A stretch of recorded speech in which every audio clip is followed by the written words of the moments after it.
Hello guys, good afternoon, good evening, good morning, anong oras man ito ninyo napapanood guys.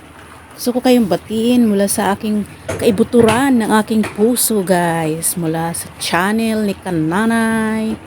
So for today's vlog guys, ayan ako guys medyo kulukot yung aking buhok guys kasi naglagay ako ng treatment guys. So, habang nag-prepare or magluluto ako ng tanghalian guys, nilagyan ko muna ng suka at saka conditioner yung aking buhok guys kasi para uh, magkaroon ng magamot yung kanyang pangangati o ano-ano mang mga problem dyan sa aking buhok guys. So, kailangan ko siyang gamutin for maging mabuti or maging maayos yung takbo ng aking buhok guys.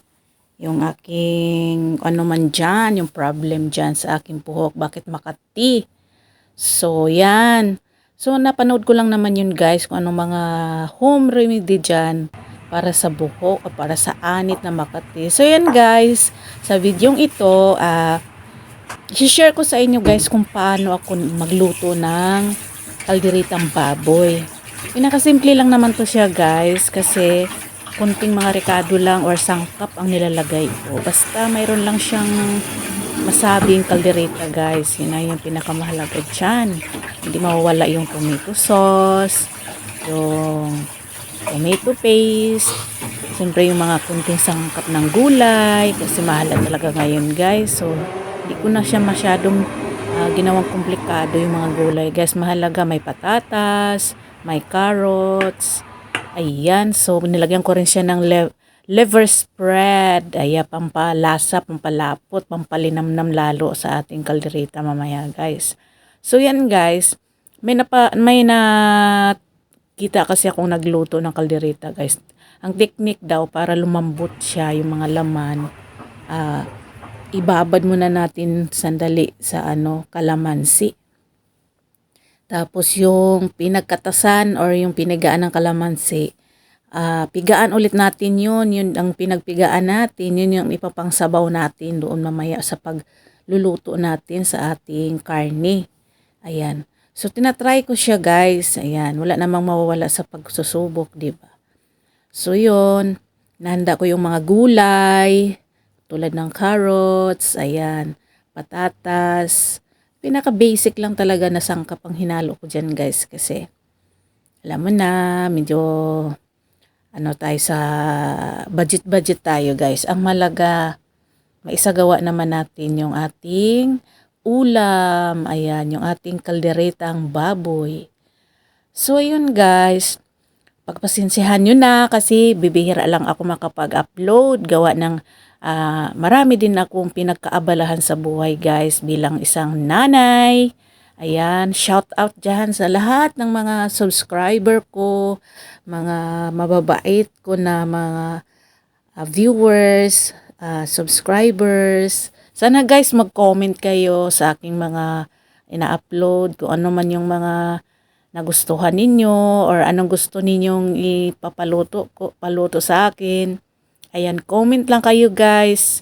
Kasi sa abot ng aking makakaya ay aking ipagluluto ko kayo guys. Ayan.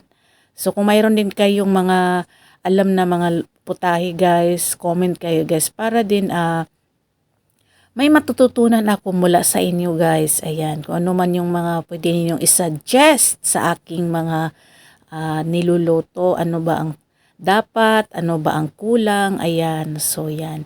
Handa naman akong tumanggap ng mga opinion ninyo guys para sharing ba kung ano yung mga kaalaman natin, mga ideas, ayan, lalo na sa pagluluto kasi bilang isang nanay, ayan. So, kailangan talaga natin na marami tayong mga pamaraan or idea sa ating kusina, sa ating pagluluto para sa ating mga mahal sa buhay. Ayan. So guys, gisa-gisa lang natin yung ating bawang sibuyas. So yan. Hindi ko pinatagalan yung bawang sibuyas guys kasi baka masunog. Ayan. So sinunod ko na yung karne. So ayan guys. sana umepek talaga yung technique na yan. Hindi ba yan ipinagbabawal na technique na yan, guys? Kasi nga pampalambot daw yan.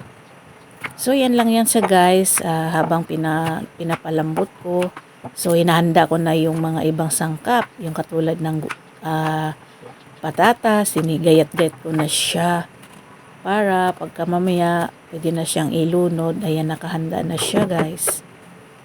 So ayun, guys, yun, check lang natin siya kung ano na ang lagay niya. Ayan na yung medyo kumunti na yung sabaw yun, mula sa pagkagisa, kumunti na siya, guys. So dadagdagan natin yan maya nung pinagpigaan ko na balat ng ng kalamansi, kasi para siya lumambot.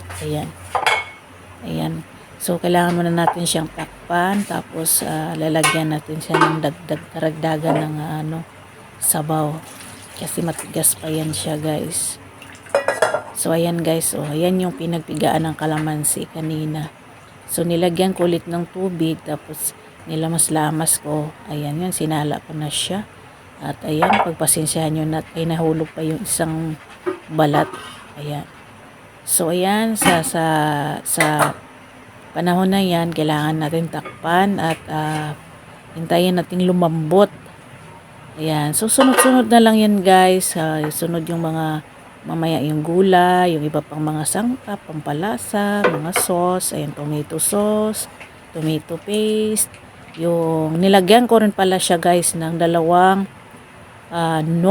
pork nor cubes. Ayan, para lalong mag-enhance yung kanyang lasa ng baboy, guys. So yan, gusto kong mauna yung tomato paste. Ayan, para manunuot talaga yung kulay, yung linamnam ng kamatis. Kasi dyan, guys, hindi ako naglalagay ng kamatis kasi may tomato paste naman na siya, may tomato sauce. So hindi na kailangan ng ng kamatis. Ayan, nasa sa inyo naman yun, guys, kung gusto niyo lagyan pa ng kamatis. O ayan. So yan, medyo na siya, guys, malambot. So nilagay ko na yung mga gulay. Sinamasama ko na yan lahat, guys.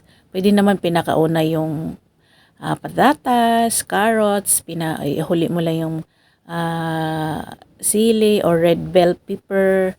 Sa akin kasi, guys, mas gusto ko yung malambot yung red bell, para yung, alam mo yun, yung lasa ng red bell mahahalo doon sa sauce. Kasi yung mga anak ko hindi talaga mapapakain ng ganyang red bell. Pag nakikita nila andyan pa siya, buong buo pa. Maganda yung nadudurog na siya, at least magiging sauce na siya, nakakain na nila. So gano'n lang yung technique ko dyan, guys, para yung mga anak ko makakain ng gulay. Ayan, yung carrots hindi sila masyado, pagka ganyan nga medyo hindi durog. Patatas okay sa kanila yan. Ayan, so gawa lang ako ng paraan, guys, para makakain sila ng gulay.